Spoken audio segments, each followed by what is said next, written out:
વિદ્યાર્થી મિત્રો, મારી યુટ્યુબ ચેનલમાં તમારું હાર્દિક સ્વાગત છે. મિત્રો, આજે આપણે આમનોદની અંદર ચોથો પ્રકાર જોઈશું. સૌથી પહેલા આપણે ઉધાર વેચાણ અને રોકડ વેચાણ વિશે જોયું. એના પછી બેંક ટ્રાન્ઝેક્શન કેમ થાય એ જોયું. એના પછી ધીરેલી લોન અને લીધેલી લોનની આમનોંધ કેમ થાય એ જોયું. એનું વ્યાજ મળે કે આપીએ એની કેમ થાય એ જોયું. અને આ ચોથો પ્રકાર છે કે વેપારી વટાવ, રોકડ વટાવ અને કસર આપણે ધંધામાં આપીએ કે દઈએ ત્યારે આમનોંધ કેવી રીતે થાય એ જોઈ લઈએ. અને પછી પાંચમો પ્રકાર જીએસટીનો છે એ પછી જોઈશું. બરાબર છે? આ રીતે મિત્રો તમે 5 પ્રકારની અંદર આમનોંધને વેચીને એનો સ્પેશિયલ એક દાખલો ગણો, બધી ભેગી નહીં. એલા સૌથી પહેલાં સ્પેશિયલ એક વિભાગ મેં તમને પાડીને આપ્યા છે ને એક વિડીયો અલગ કર્યા છે. એ બધા વિડીયો જોઈને એક ઉદાહરણ પણ એ પ્રમાણે આપેલા છે, તમે ગણી લો અને પછી મિક્સિંગ આમનોંધ એન્ટ્રીઓ કરો તો તમને જરાય તકલીફ નહીં પડે. બરાબર છે? એ રીતે તમે કરશો તો આમનોંધ ગમે એવી આવશે તો તમને આવડી જશે.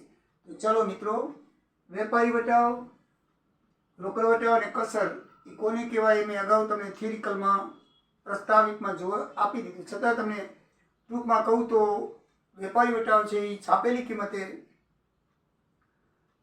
વેપારી છૂટક વેપારી ગ્રાહકને વેચી શકે એટલા માટે વેપારી વટાવ આપવામાં આવે છે. રોકડ વટાવ એટલા માટે આપવામાં આવે છે કે વેપારી આપણને નિયત મુદત પ્રમાણે પૈસા પાછા આપી દે, વધારે ન રાખે. કારણ કે એક જાતનો લાભ છે, પૈસા આપણને વહેલા આપે તો આપણને કામ આવે એટલા માટે એને રોકડ, જો રોકડથી ધંધો, રોકડથી ટ્રાન્ઝેક્શન કરે તો આપણે એને રોકડ વટાવ પણ આપીએ છીએ. પણ મિત્રો યાદ રાખજો, નિયત સમય સુધી જો પૈસા પરત કરે તો જ આપવાનું છે. 1 મહિનાની મુદત હોય પછી 1 મહિના પછી પૈસા આપે તો રોકડ વટાવ આપવાનો હોતો નથી. બરાબર ધ્યાન રાખજો આ એન્ટ્રીઓમાં. અને કસર એક જાતનો ન છૂટકે આપવો પડતો લાભ છે. આ તો આપણે પ્રેમથી આપીએ છીએ. વેપારી વટાવ અને રોકડ વટાવ એ પ્રેમથી આપેલું છે. ભાઈ તમે અમારી દુકાનથી ખરીદો તો આટલો તમને ફાયદો થશે, તમને આટલા પૈસા ઓછા લઈશું છાપેલી કિંમત કરતાં, એટલે તમને વેપારી વટાવ આપશું. અને જો તમે રોકડથી વ્યવહાર કરશો તો વેપારી વટાવ પણ મળશે પ્લસ રોકડ વટાવ પણ તમને મળશે. બરાબર? તો એ આપણે લાભ આપીએ છીએ પ્રેમથી. પણ કસર એ ન છૂટકે આપેલો લાભ છે. કસર કોઈક માણસ હોય કે ભાઈ આપણે માંગીએ છીએ પૈસા કોઈને ઉપર અને એ આપણને આપતો નથી, 3-4 વાર ધક્કા ખાધા, ફોન કર્યા તોય આપતો નથી, તો કંઈક એને લાભ આપીએ. દાખલા તરીકે તમે 1500 રૂપિયા માંગતા હો, એને કે ભાઈ તું 100 રૂપિયા ઓછા દે, ચાલ રૂપિયા આપી દે. 100 નહીં, હજી કાંક ઓછું કરો તો કે 200 ઓછા દેજે, ચાલો ભાઈ. ઘણી વખત તમને ખબર નહીં હોય 500 પણ ઓછા, તો હિસાબી કામકાજ છે એટલે 100, 200 કે 50 રૂપિયાનો હિસાબ આવશે. ના કે 1500માં 500 પણ આપણે દઈ દઈએ કે ભાઈ નથી આપતો તો જે આપે તો બરાબર છે, પછી ટ્રાન્ઝેક્શન નહીં કરીએ એના જોડે, એ માણસ એવો આપણને ખબર પડી જાય. તો એવા માંગતા પૈસામાંથી જે પૈસા ઓછા લઈએ એને આપણે કસર કહેવાય. 1500 રૂપિયા માંગતા હોય ને ભાઈ તું 1400 દઈ દે, 100 રૂપિયા તને ન દે તો ચાલશે, તો એ 1400 રૂપિયા આપણને મળે અને 100 રૂપિયા કસર ખાતે આવે. એટલે કસર એક લાભ છે, સામે ગ્રાહકને પણ એ પરાણે આપેલો લાભ છે, પ્રેમથી આપેલો નથી. એટલે પરાણે આપીએ એ કસર કહેવાય અને પ્રેમથી આપીએ એને રોકડ કે વેપારી વટાવ કહેવાય. સમજાઈ ગયું મિત્રો? તો હવે જોઈએ આપણે આગળ આમનોંધ. પહેલી એન્ટ્રી છે કે તરુણા ટ્રેડર્સમાંથી 10,000નો માલ 10% વેપારી વટાવે ખરીદ્યો. મિત્રો, વટાવ કાપી દેવામાં આવે છે વેપારી, પણ એની નોંધ ક્યાંય થતી નથી. વેપારી વટાવ કાપી દેવાનો પણ નોંધ એની થતી નથી. રોકડ વટાવની જ નોંધ થાય છે, એટલું યાદ રાખજો. હવે એ તમને કહી દઉં કે કોઈ પણ રકમ હોય એનો પાછળનો એક આંકડો કાઢી નાખો એટલે 10% થાય, બીજો આંકડો કાઢી નાખો એટલે 1% થાય. બરાબર ને? એટલે ક્યારે તમારે 2% કે 3% કરવા હોય તો 1% કરીને 2 ગુણી નાખો, અને 5% કરવા હોય તો 10% કરીને અડધા કરી નાખો, એટલે તમને આવડી જશે. બરાબર છે? કેલ્ક્યુલેટરની મદદ હોય તો કોઈ વાંધો નથી, પણ કેલ્ક્યુલેટર વગર પણ થઈ જશે. તમે કેલ્ક્યુલેટર વાપરી શકો છો, તો કેલ્ક્યુલેટર તમે થી કરી શકો છો. હવે એમાં લખ્યું છે કે તરુણા ટ્રેડર્સમાંથી 10,000નો માલ 10% વેપારી વટાવે ખરીદ્યો. એટલે 10,000નો માલ ખરીદ્યો આપણે, એટલે 10% આપણને વેપારી વટાવ મળશે. 10,000ના 10% એક કાઢી નાખો, 1,000 રૂપિયા થાય. બરાબર છે? 10,000ના 10% એટલે 1,000 રૂપિયા આપણે ઓછા દેવા પડશે. 9,000 આપણે દેવા પડશે. કેવા દેવા પડશે? 9,000. બરાબર છે? હવે એમાં રોકડ વટાવ કે રોકડેથી કાંઈ લીધું એવું કાંઈ લખ્યું નથી, એટલે સમજી લેવાનું કે આ ઉધાર વ્યવહાર છે. શું છે? ઉધાર વ્યવહાર. આપણે ખરીદી કરી છે, માટે ખરીદ ખાતે ઉધાર 9,000 એ આપનાર ખાતે જમા કરો, એ તરુણા ટ્રેડર્સ ખાતે જમા 9,000. સમજાઈ ગયું મિત્રો? નિયમ પ્રમાણે. બરાબર? આપણે માલ ખરીદ્યો એટલે ખરીદ ખાતે, વેચી તો વેચાણ ખાતે, અને સામેની એન્ટ્રી એનાથી ઓપોઝિટ એ આપનાર ખાતે જમા, એટલે ઓટોમેટિકલી નિયમ મુજબ તે આવી જશે. એ તરુણા ટ્રેડર્સ ખાતે 9,000. બાબત જેમાં શું લખશું? ₹10,000નો માલ 10% વેપારી વટાવે ખરીદ્યો તે. નંબર 2, 5મી તારીખની ગાંધી બ્રદર્સને ₹7,000નો માલ વેપારી વટાવે રોકડેથી વેચ્યો. બરાબર છે મિત્રો? આમાં 5% રોકડેથી વેચે છે. વેપારી વટાવ વેચે છે, એમાં રોકડ વટાવ આપ્યો નથી. જો રોકડ વટાવનું નામ ન લીધેલું હોય તો આપણે રોકડ વટાવનો હિસાબ કરવાનો નથી. ભૂલથી આપણને આપ્યું છે, ભૂલથી આપણે 5% કરી નાખીએ, પણ લખ્યું છે આગળ વેપારી વટાવે. એટલે વેપારી વટાવે રોકડેથી વેચ્યો. ભલે માલ રોકડેથી વેચ્યો, પણ રોકડ વટાવનો ઉલ્લેખ નથી, એટલે આપણે રોકડ વટાવ કરશું નહીં. વેપારી વટાવનો ઉલ્લેખ છે તો કાપી દેશું, એનો હિસાબમાં નહીં આવે. તો મિત્રો 7,000ના 10% એટલે 700 થાય. આપણે 5% કરવાનું છે, તો 700ના અડધા 350, તો 350 રૂપિયા એ કાપી દઈશું, અને બાકીના પૈસા આપણને આવશે. તો 7,000માંથી 350 જાય એટલે 6650 રહે. તો એ રોકડ આપણે આવે છે, તો રોકડ ખાતે શું કરશું? ઉધાર. રોકડ ખાતે ઉધાર તે 6,650, અને આપણે વેચાણ કર્યું છે તો વેચાણ ખાતે જમા, એ વેચાણ ખાતે જમા 6,650. બાબત છે 7,000નો માલ 5% વેપારી વટાવે ગાંધી બ્રદર્સમાંથી ખરીદ્યો.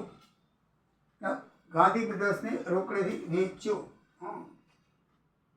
ગાંધી બ્રદર્સને રોકડેથી વેચ્યો, વેચાણ હતું, તો આપણે વેચ્યો છે. બરાબર ને? તો એની આમનોંધ આ રીતે થશે. આઈટમ નંબર 3, 8 તારીખ 12,000નો માલ મંગળદાસ પાસેથી 10% વેપારી વટાવે 5% રોકડ વટાવે ખરીદ્યો.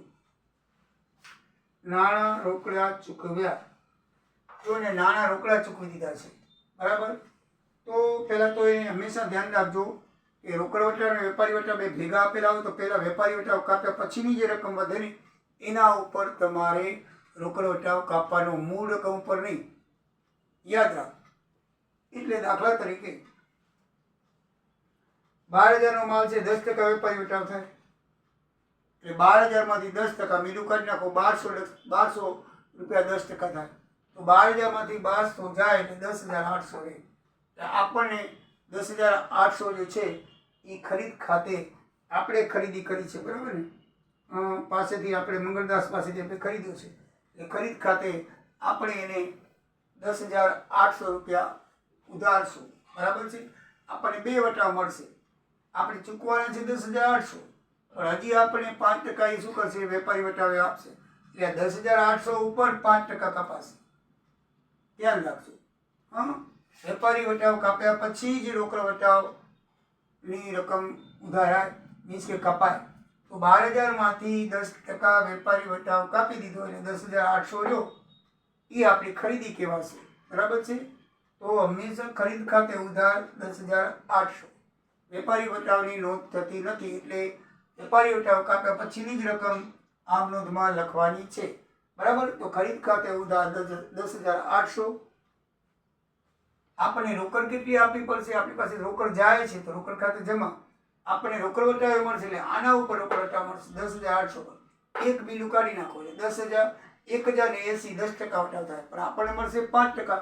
અડધા કરી નાખો એટલે 540 રૂપિયા રોકડ આપણે ઓછી દઈશું, આપણને એટલો વટાવ મળશે. બરાબર? એ 10,800માંથી 540 આપણે બાદ કરી નાખો, કારણ કે આપણે દેવાના નથી, આપણે વટાવ આપ્યો છે. તો બાકીની રકમ 10,260 રૂપિયા આપણે ચૂકવવી પડશે. તો રોકડ આપણી જશે એટલે રોકડ ખાતે ઉધાર 10,260 અને મળેલ વટાવ આપણે આપેલ નથી, આપણે મળ્યો ખરીદી કરી એટલે મળેલ વટાવ 540. એ બેનું ટોટલ મારશું એટલે 10,800 થશે. બાબતમાં લખવાનું 12,000નો માલ 10% વેપારી વટાવે અને 5% વેપારી વટાવે ખરીદ્યો તેના. સમજાઈ ગયું ને મિત્રો? એકદમ ઇઝી. હા, વેપારી વટાવ કાપીને જે રકમ આવે ખરીદ ખાતે કે વેચાણ ખાતે લખી નાખવાની. ખરીદ હોય તો ખરીદ ખાતે, વેચાણ તો વેચાણ ખાતે. પછી જ્યારે રોકડ વટાવનો હિસાબ કરો ત્યારે એ રોકડ વટાવ આ રકમમાંથી બાદ કરી બાકીની રકમ રોકડ ખાતે લખી અને ત્યાં મળેલ વટાવ તરીકે લખાય. સમજાઈ ગયું મિત્રો? 10 તારીખની છે. વિરલને 11,000નો માલ 10% વેપારી વટાવે અને 5% રોકડ વટાવ આપ્યો. જેના નાણાં રોકડા મળ્યા આપણે વિરલને વેચ્યો, આની જેમ જ થશે. ઉપર આપણે ખરીદ્યો તો અહીંયા આપણે વેચ્યો છે. બે સેમ છે પણ ઓપોઝિટ છે. બરાબર છે? બાકી ગણતરી એમને એમ જ થશે. કેમ થશે? જો 11,000ના 10% 1,100 રૂપિયા થાય. કેટલા થાય? 1,100 રૂપિયા. મિત્રો 11,000માંથી 1,100 રૂપિયા કાપી દઈએ એટલે 9900 આવે. કેટલા આવે? 9900. એટલે એ વેચાણ ખાતે લખાય. મેં તમને અગાઉ કીધું હતું કે વેપારી વટાવ કાપી નાખો એટલે ઉધાર હોય તો ઉધાર ખાતે લખવાના બાકી રકમ, અને વેચાણ હોય તો વેચાણ ખાતે લખવાની. વેપારી વટાવ કાપ્યા પછી જે રકમ હોય, જો ખરીદી કરી હોય તો ખરીદ ખાતે ઉધાર લખી નાખવાનું, અને વેચાણ કર્યું હોય તો વેચાણ ખાતે જમા લખી નાખવાનું. એટલી રકમ લખવાની. સમજાઈ ગયું? વેપારી વટાવ કાપ્યા પછી. હવે આ 9900 ઉપર 5% એને શું મળશે? વેપારી વટાવ, સોરી રોકડ વટાવ. બરાબર છે? તો રોકડ વટાવ આપવાનો 5%. તો 5% રોકડ વટાવ થશે. તો 10% 1,100 કાપ્યા કેટલાનો માલ છે? 11,000નો. બરાબર છે? 11,000માંથી તમે 10% કાપ્યા 1,100 રૂપિયા. બરાબર છે? 1,100 રૂપિયા કાઢ્યા એટલે 9900 વધ્યા. હવે 9900ના કેટલા કીધા છે? 5%. તો આના 5% કરો. 10% કેટલા થાય? 990. 990ના અડધા મિત્રો 495 થાય. બરાબર? 900ના અડધા 450, 90ના અડધા 45, 450માં 45 ઉમેરી દો એટલે 495 રૂપિયા. ના આવડે તો ગભરાજો નહીં, કેલ્ક્યુલેટરમાં કરી લીધો. બરાબર છે? અમારા સાહેબ તો અમને આ રીતે શીખવતા, જૂના હતા ને એટલે. મેં 1980ની અંદર ગ્રેજ્યુએટ થયો છું. તમારા પપ્પાનો જન્મ નહીં હોય ત્યારે, તમારો તો ઠીક પણ તમારા પપ્પાનો નહીં હોય ત્યારે અમને સાહેબો બહુ સારી રીતે ભણાવતા. પાટણમાં ભણ્યો છું, TSR કોમર્સ કોલેજની અંદર. બરાબર છે? એ બહુ સાહેબો સારા હતા, એકદમ રેડી. ત્યારે અમારા વખતમાં તો કેલ્ક્યુલેટર હતું નહીં મિત્રો. એટલે કેલ્ક્યુલેટર નહોતું એટલે અમને આ રીતે ફટાફટ હિસાબ થાય એટલે શીખવાડી દે કે 1 મિલું કાઢી નાખો તો 10% થાય. હજી 1 મિલું કાઢી નાખો છેલ્લો આંકડો તો 1% થાય. 2% કરવા 3% કરવા 3 ગુણી નાખવાના. 10% કરી પછી 5% કરવા તો એના અડધા કરી નાખવાના. એટલે ફટાફટ અમારે થઈ જતા. એટલે ટેવ પડી ગઈ એટલે અમે તમને કરીએ. કેલ્ક્યુલેટરનો ઉપયોગ હું કરતો નથી. બરાબર ને? તમે લોકોને છૂટ છે એટલે તમે લોકો કરો. તો મિત્રો 5% 990 ના અડધા 495 એટલે વટાવ થશે, ઉધાર થશે 495. કારણ કે આપણે આપેલો વટાવ છે. આપેલો વટાવ શું કહેવાય? ખર્ચ કહેવાય. એટલે આપેલ વટાવ ખાતે ઉધાર 495 અને રોકડ આપણને આવે છે તો રોકડ ખાતે ઉધાર આમાંથી 495 બાદ કરો એટલી રોકડ 9,405 રૂપિયા એટલી રોકડ આપણને દેશે. બરાબર ને? એ વધારે જેની આપણે ચૂકવી હતી એમાં દેશે આપણને. આપણે લેવાની થયા એટલે વેપારી વટાવ કાપીને. પણ વેપારી વટાવ પછી આપણે એને રોકડ વટાવનું કીધું છે તો કે લો ભાઈ રોકડા કાપી દો મને, લો. એટલે એને કીધું કે લો ભાઈ 495 કાપી દઈએ, બાકીના તમે રોકડા. તો 9,405 વિચાર કરો. 11,000નો માલ હતો એમાં એને 9,405 શું કરવું પડ્યું? દેવા પડ્યા. બરાબર? ફાયદો છે ને? તો રોકડ ખાતે આપણે રોકડ આવે છે, રોકડ ખાતે ઉધાર 9,405 આપણે વટાવ આપે છે એટલે આપણે ઉધારો પડે, આપણું ખર્ચ કહેવાય, નુકસાન કહેવાય કે જે કહો તે. આપેલ વટાવ ખાતે ઉધાર 495 અને વેચાણ ખાતે 9,900 રૂપિયા જમા થશે. આ બેનું ટોટલ બાબત જે 11,000નો માલ 10% વેપારી વટાવે અને 5% રોકડ વટાવે રોકડેથી વેચ્યો તેના. બરાબર છે. તો 11,000 રૂપિયાનો માલ 10% વેપારી વટાવે અને 5% રોકડ વટાવે રોકડેથી વેચ્યો તેના, બરાબર ને. તો એ બધું આવી ગયું. મિત્રો 12 તારીખે 12 તારીખમાં એની અંદર 8,000નો માલ 10% વેપારી વટાવે, 10% રોકડ વટાવે બિહારી બ્રધર્સમાંથી ખરીદ્યો, અડધા નાણાં તરત જ રોકડા ચૂકવ્યા. આમાં મિત્રો આપણે અડધા રૂપિયા ઉપર કરશું, બરાબર ને. જોઈએ કેવી રીતે થાય છે.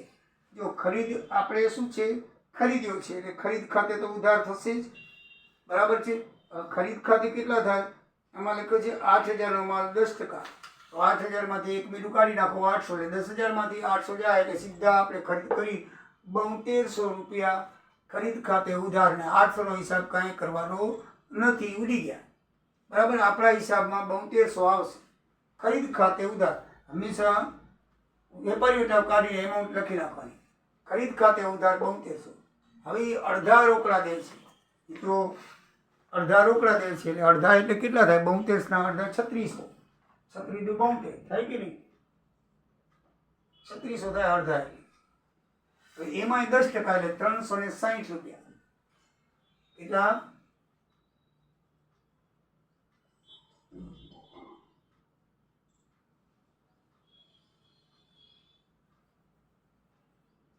10% છે. એના 10% એટલે 360 રૂપિયા બાદ કરો,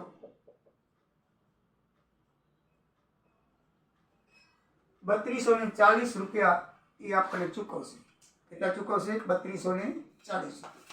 બરાબર મિત્રો. આપણને અડધા ચૂકવ્યા ને એટલે અડધા ઉપર કાપી દેવાના, પૂરા ચૂકવે તો પૂરા ઉપર કાપી દેવાનું. રોકડ વટાવ છે આપણે અડધા દે કે બાકીના પછી, તો કે ભાઈ તું દે એટલામાંથી કાપી દઈશું. તો આપણે શું કરવાનું મિત્રો, 7200ના અડધા 3600 કરી નાખ્યા, એના ઉપર એને રોકડ વટાવ કાપી દેવાનું, બરાબર છે. 10% એટલે એક બીજું કાઢી નાખો, 360 બાદ કરો, 3240 રૂપિયા એ રોકડ આવે છે, બરાબર. તે રોકડ ખાતે ઉધાર. અને આ વટાવ, બરાબર છે, સોરી, રોકડ આપણી જાશે, આપણે લીધી છે ખરીદ ખાતે, રોકડ જશે તો રોકડ ખાતે જમા, અને આપણને વટાવ મળશે, મળેલો વટાવ છે, બરાબર. 360 એ આપણને લાભ છે એટલે વટાવ ખાતે જમા થશે. અને તે બિહારી બ્રધર્સ ખાતે 3600 રૂપિયા, એટલે 3600 રૂપિયાની આપણે જે ખરીદી કરી છે, બરાબર છે, એ બાકીનો ઉધાર વ્યવહાર લેખાશે. એટલે આપનાર ખાતે જમા કરવું જોઈએ. તે બિહારી બ્રધર્સ ખાતે મિત્રો આઈએમપી પરીક્ષામાં આવવાની, બરાબર ધ્યાન રાખજો. એ આપણને શું કહે છે કે કહેવા છે 8,000, એમાંથી 10% લેખે વેપારી વટાવ કાપી દીધો, એટલે બાકી આ 7200માંથી એમ કહે છે કે અડધા નાણાં ચૂકવ્યા. એનો અર્થ થયું કે અડધો રોકડ અને અડધો શાખ ઉપર. તો શાખ ઉપર જે છે એની એન્ટ્રી આપનાર ખાતે જમા, બિહારી બ્રધર્સ ખાતે જમા કર્યા 3600. બાકીના 3600 ઉપર રોકડ વટાવ છે તો એના ઉપર રોકડ વટાવ કાપીને બાકી રકમ રોકડ એટલી આવશે, બરાબર છે. સોરી, ખરીદ કરીને રોકડ એટલી જશે, રોકડ ખાતે જમા. તે રોકડ ખાતે જમા 3240, અને આપણે વટાવ મળ્યો એટલે લાભ થયો તો એ જમા કરશો 360. એટલે આ ત્રણેયનું ટોટલ 7200 થાય. સમજાઈ ગયું મિત્રો. જ્યારે ખરીદી કે વેચાણ કર્યું હોય, રોકડા નાણાં મળે કે ઉધાર આપણે આપીએ, બંનેમાં એન્ટ્રી આવી શકે છે. ઉધારમાં પણ આવશે છે જ અને ખરીદીમાં પણ આવશે. ત્યારે તમારે રોકડ વટાવ, વેપારી વટાવ કાપી, જો ખરીદો તો ઉધાર અને જમા, વેચાણો તો જમા તરીકે લખી નાખવાની. બાકીનો અડધો વ્યવહાર શાખનો લેખવાનો, અને બાકીના રોકડ વ્યવહારની અંદર એને રોકડ વટાવ કાપી એન્ટ્રી તમારે ખરીદે તો બની એન્ટ્રી, બરાબર છે, જમા થશે, અને વેચાણો તો બની એન્ટ્રી ઉધાર થશે, બરાબર. અહીંયા પણ લાભ મળે છે અને રોકડ જાય છે, જાય તો જમા, અને લાભ મળે છે, લાભ તો ઉપજત ખાતું મળે છે એટલે જમા થશે. એટલે બે ખાતે જમા, અને ત્રીજું વ્યક્તિગત ખાતું આવશે કે ભાઈ ઉધાર વ્યવહાર છે તો આપણા ખાતે જમા કરો, તો બિહારી બ્રધર્સ ખાતે જમા. ત્રણેય એન્ટ્રી જમા થશે, એક એન્ટ્રી ઉધાર. બાબત છે 8,000નો માલ, વેપારી વટાવ 10% અને રોકડ વટાવ 10%. એ ખરીદ્યો, અડધા નાણાં રોકડા ચૂકવ્યા. અડધા નાણાં શું કર્યા આપણે, રોકડા ચૂકવ્યા. 15મી તારીખની એન્ટ્રી છે. કે ભાઈ 15,000 માલ વિમલે 10% વેપારી વટાવે અને 20 તારીખ સુધી જો નાણાં ચૂકવે તો 10% રોકડ વટાવે આપવાનું. આ વિમલભાઈને 15 તારીખે માલ લેવા આવ્યા તો એને આપણે કીધું કે ભાઈ અત્યારે રોકડા નથી, 5 દિવસ પછી દઈશ, જો તમે આપો તો ઠીક છે. તો આપણે કીધું કે ભલે ભાઈ તું લઈ જા, 5 દિવસ એટલે 20 તારીખ પછી 20 તારીખ સુધી તું આપી દીધી તો તને અમે 10% બીજો રોકડ વટાવા આપશે, પણ અત્યારે તો કાંઈ મળશે નહીં. એટલે અત્યારે આપણે એને ઉધાર વ્યવહાર ગણીને આપણે કરવાનો. લેનાર ખાતે ઉધાર, વિમલ ખાતે ઉધાર 13,500, વેપારી વટાવ તો આપવો જ પડશે. તો 15,000 10% 1500, એક મીઠું કાઢી નાખો, 1500 બાદ કરી દો 13,500 રહે તો એ ઉધાર થશે. બરાબર છે, કારણ કે વિમલ ખાતે લેનાર ખાતે ઉધારો 13,500 કે વેચાણ ખાતે જમા 13,500. બરાબર છે, માલ જાય છે વેચાણ ખાતે તો વેચાણ ખાતે લખી નાખવાના 13,500, વેપારી વટાવ કાપીને લખી નાખો. અત્યારે કાંઈ રોકડનું કરવાનું નથી, એ જ્યારે ચૂકવે ત્યારે વાત. કોઈ ઉલ્લેખ ભલે કર્યો પણ એમાં રોકડની લેતી દેતી થતી નથી, એટલે અત્યારે એ શાખ ઉપર છે એમ માનીને આપણે વ્યવહાર કરવાનો. ₹15,000 માલ 10% વેપારી વટાવી વેચ્યો તે. પછી 18 તારીખ આવી તો વિમલભાઈના પૈસા આવ્યા, લખ્યું છે જો 15ના વેચાણ પૈકી અડધી રકમનો ચેક વિમલે આપ્યો જે બેંકમાં ભર્યો. વિચાર કરો મિત્રો, અડધી રકમનો આપ્યો છે.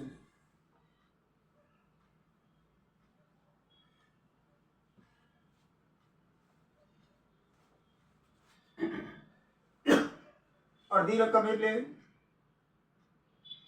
આપણે વિમલ ખાતે માંગી છે 13,500, 6,750, 6,750.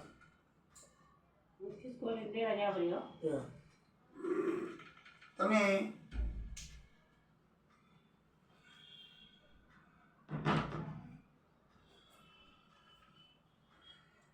છ 750, 13,500 તો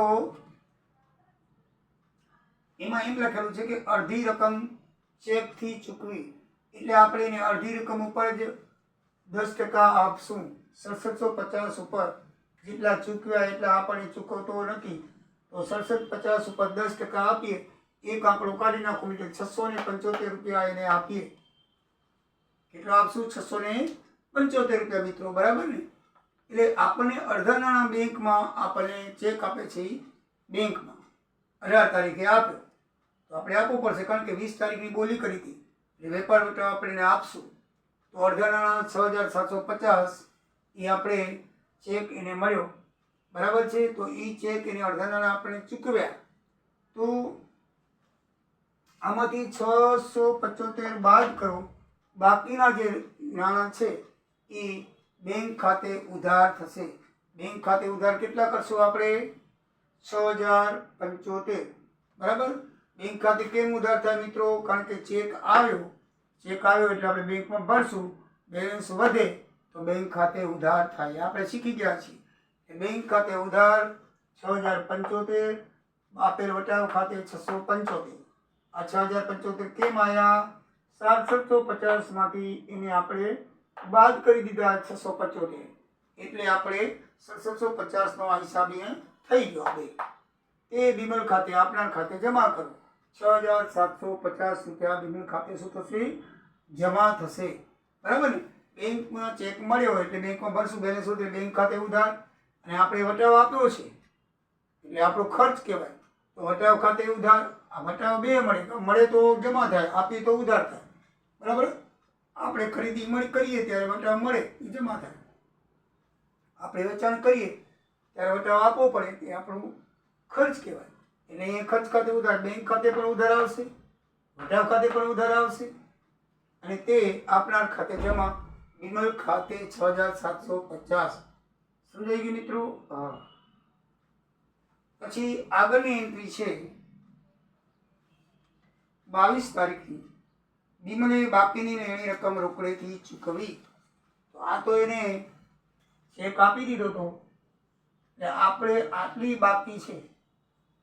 બરાબર ને? આપણે જો એ 13,500 ની પાસે માંગતા હતા માલ વેચે, એમાંથી એને 18 તારીખે 6750 ચૂકવ્યા, એમાંથી આપણે એને વટાવ કાપી દીધો, કારણ કે આપણે બોલી કરી હતી કે 20 તારીખ સુધી પૈસા દઈશ તો રોકડ વટાવ મળશે.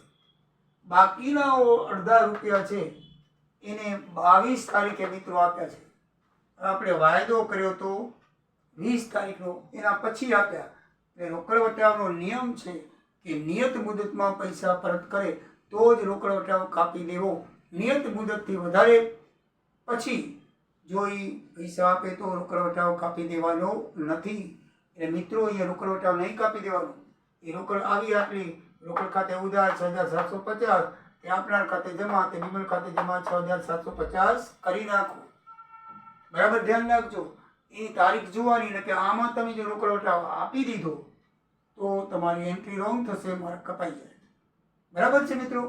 તો જ્યારે આ રોકડ વટાવની એન્ટ્રી હોય ને ત્યારે એની તારીખ ખાસ જોજો. એ આપેલી મુદત પ્રમાણે, જો અહીંયા મુદત પ્રમાણે 18 તારીખે આપ્યા હતા, 20 તારીખ વટી નથી એટલે આપણે એને રોકડ વટાવ આપી દીધો.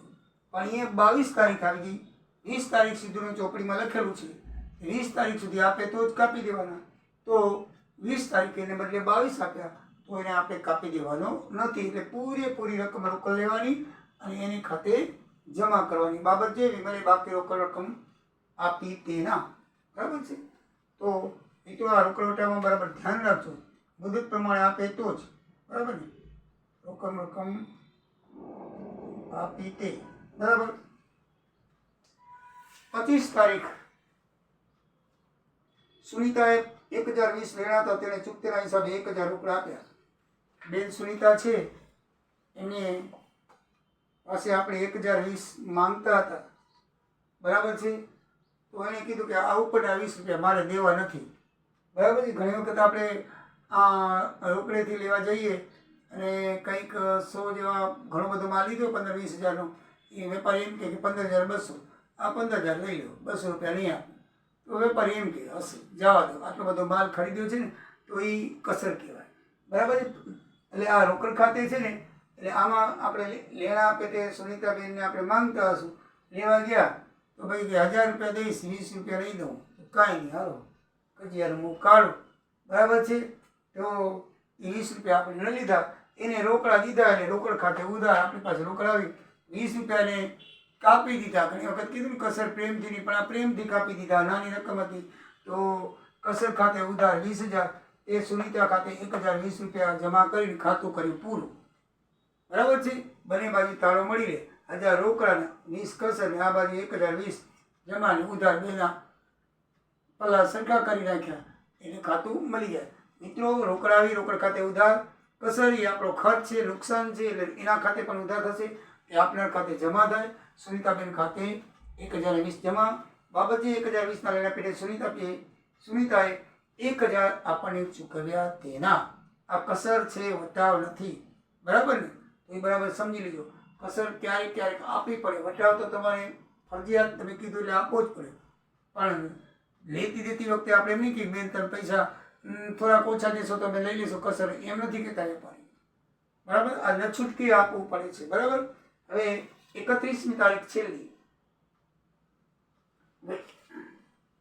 વૈશાલીને 810ના દેવા પેટે 800નો ચેક આપી ચૂકતે કર્યો. આપણે પણ એમ જ કર્યું કે ઉપરના 10 રૂપિયા શું દેવા હોય, કોઈ હાલશે. ફોન કર્યો ભાઈ 800નો ચેક મોકલાવો, હાલશે? આપણે માંથી 810 વૈશાલી માંગતા હતા તો કે હાલશે, દઈ દો ને ભાઈ, આવે છે 10 રૂપિયા તો જોઈ જશે. હા, તો એ કે ભલે વાંધો નહીં. તો વૈશાલી શું કરશે? એ ઉધાર 810 લખશે વૈશાલી. બરાબર છે? એટલે 800નો ચેક આપી હિસાબ ચૂકતે કર્યો, આપણે વૈશાલીને આપ્યો છે. બરાબર? હવે તમને એમ થાય કે રોકડ ગઈ, રોકડ નથી ગઈ. ચેકનો વ્યવહાર આવે એટલે બેંકને યાદ કરવાનું કે આપણે ચેક આપ્યો, બેંક ઓછી, તો બેંક બેલેન્સ ઓછી, તો બેંક ખાતે જમા થાય. તો તમારે બેંક ખાતે એ જમા 800 લખવા પડે. ચેકનો વ્યવહાર આવે એટલે મિત્રો બરાબર યાદ, એ રોકડ તો સીધું રોકડ જાય છે, રોકડ ખાતે જમા થાય. બરાબર ને? તો બેંક ખાતે જમા લખી નાખવાનું, રોકડ ખાતે નહીં. બરાબર છે? બેંકમાં આપણી બેલેન્સ ઘટશે, ઘટે તો બેંક જમા, બેંક ખાતે જમા થશે અને બાકી 10 રૂપિયાનો આપણને લાભ મળ્યો છે એ જમા થશે કસર ખાતે અને લેનાર ખાતે ઉધારો ચેક કોણ લે છે? વૈશાલી. વૈશાલી ખાતે ઉધાર 810 રૂપિયા, કે બેંક ખાતે 800 રૂપિયા, કે કસર ખાતે 10 રૂપિયા. બાબતે વૈશાલીને 810ના દેવા પેટે આપણે 800નું ચેક આપી હિસાબ ચૂકતી કર્યો તેના બંને બાજુ ટોટલ મારી દેવાનું 72,380 72,380. મિત્રો ટોટલ મારતા નહીં ભૂલતા, આમનો તો ટોટલ ફરજિયાત છે, બંને બાજુ સરખું આવવું જોઈએ, બરાબર છે. અને આવે જ બંને વાઇસ વર્ષા એન્ટ્રી સરખી એન્ટ્રીની સરખી રકમની થાય છે એટલે જો ટોટલ ના મારી આવો તો 1 માર્ક કપાઈ જાય છે. એટલે એ બરાબર ધ્યાનમાં રાખવાનું, ટોટલ મારીને જવાનું. ઘણી વખત ઉતાવળમાં શું છે, આપણે જ્યારે દાખલા ગણતા હોય ત્યારે ટોટલ નથી મારતા. મેં પણ ઉદાહરણમાં ઘણી વખત ક્યાંય ટોટલ એ નથી સમાતું પણ તો લખ્યું, બરાબર છે. એટલે ક્યારેક ભૂલી જવાય પણ ભૂલતા નહીં. તો મિત્રો આ થઈ કસરની, વેપારી વટાવની, રોકડ વટાવની. આમનો તો બહુ સરસ ઉદાહરણ છે 8મું. એટલા મસ્ત રીતે ઉદાહરણ આપેલા છે કે એક એક વ્યવહારના અલગ અલગ ઉદાહરણ આપેલા છે. મિત્રો એનો અભ્યાસ જરૂર કરજો અને પછી તમે ભેગી એન્ટ્રીનો દાખલો કરજો, બહુ મજા આવશે ગણવાની. તો મિત્રો હવે નેક્સ્ટમાં જીએસટીનો વિડીયો હશે, બરાબર જોજો. જીએસટી કઈ બલા છે તમને સમજાવીશ અને એની એન્ટ્રી કેવી રીતે થાય એ પણ તમને સમજાવીશ. તો મિત્રો જય દ્વારિકાધીશ, જય સિયારામ. સબસ્ક્રાઈબ કરતા રહેજો, ફોરવર્ડ કરતા રહેજો.